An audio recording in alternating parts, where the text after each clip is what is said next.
तो इसलिए हम इन तमाम बुजुर्गों से अपील कर रहे हैं कि इन नौजवानों की सरपरस्ती करिए आप। ये जो नौजवान जो दौड़ रहा है, हिस्सेदारी की लड़ाई लड़ रहा है, आप उन नौजवानों की सरपरस्ती करिए, उनके लिए दुआ करिए, उनके लिए आशीर्वाद करिए, और यकीनन आपको जो तकलीफ हो रही है मेरे पास उसका इलाज है, मेरे से मुलाकात करिए। नाज़रीन किराम अस्सलाम वालेकुम वरहमतुल्लाह। ये पत्रकार ने ओवैसी साहब से सवाल किया है कि उत्तर प्रदेश में आपकी आमद से कुछ मौलानाओं को और कुछ धर्म गुरुओं को और कुछ दूसरे बड़े मुस्लिम लीडरान को काफ़ी दिक्कत हो रही है, तो आप उनसे क्या कहना चाहेंगे। तो इसमें यकीनन कुछ बयानात उलमा किराम के सामने आते रहते हैं जो ओवैसी साहब की एंट्री को गलत बताते हैं। तो ओवैसी साहब ने उन सब को कह दिया है कि आप इनके लिए दुआ करिए जो हिस्सेदारी की लड़ाई लड़ रहे हैं नौजवान, और अगर आपको तकलीफ़ हो रही है तो आप बात कीजिए, मैं आपका अपना भाई हूँ, मेरे पास इस तकलीफ़ की दवा है। सुनिए पूरा बयान ओवैसी साहब का, बहुत ही अच्छी बातें कही है और शेयर कीजिएगा। उत्तर प्रदेश के जो पुराने मुस्लिम लीडर्स हैं और कुछ मौलाना हैं, उनको आपकी उत्तर प्रदेश में जो आपकी आमद हुई है उससे बड़ी तकलीफ हो रही है, क्या कहना है? नहीं, मैं उनकी तमाम की इज्जत करता हूं, और उनको तकलीफ हो रही है तो मेरे पास उनकी तकलीफ की दवा है, वो मुझसे राब्ता कर लें, उनकी तकलीफ दूर हो जाएगी अगर मुझसे मुलाकात करेंगे। मगर उनको ये देखना है कि जयंत चौधरी के स्टेज पर 10 साल का जमीरुल्लाह एक एमएलए है, उसको आप धकेल देते हैं। कई ऐसे वीडियोज आ रहे कि बड़े बड़े मुस्लिम नेता हैं समाजवादी के, उनको पीछे बिठाया जाता है। ये क्यों हो रहा है?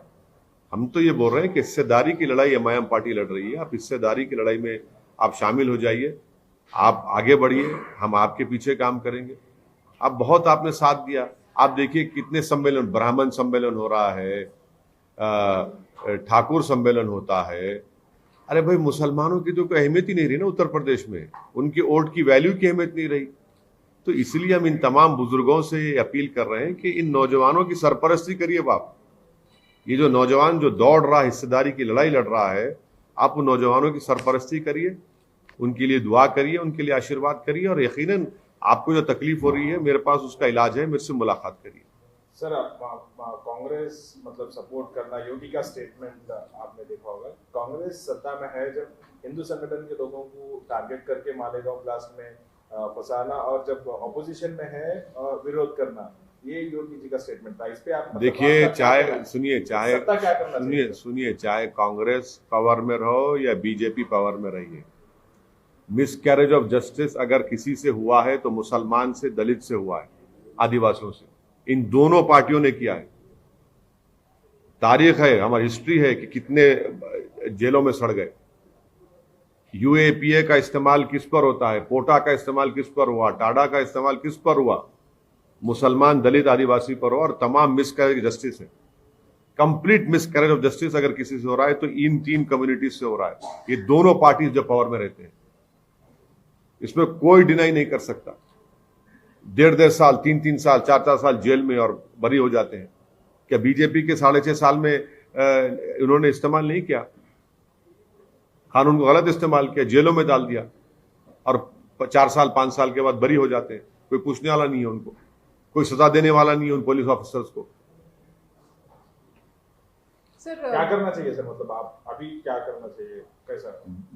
कानून में तरमीम करिए कि जो कोई भी गलत तरीके से किसी पर झूठा केस डालेगा तो उस पर भी सजा होगी, उसको, ऑफिसर पर या जो भी प्रोसिक्यूशन करेगा।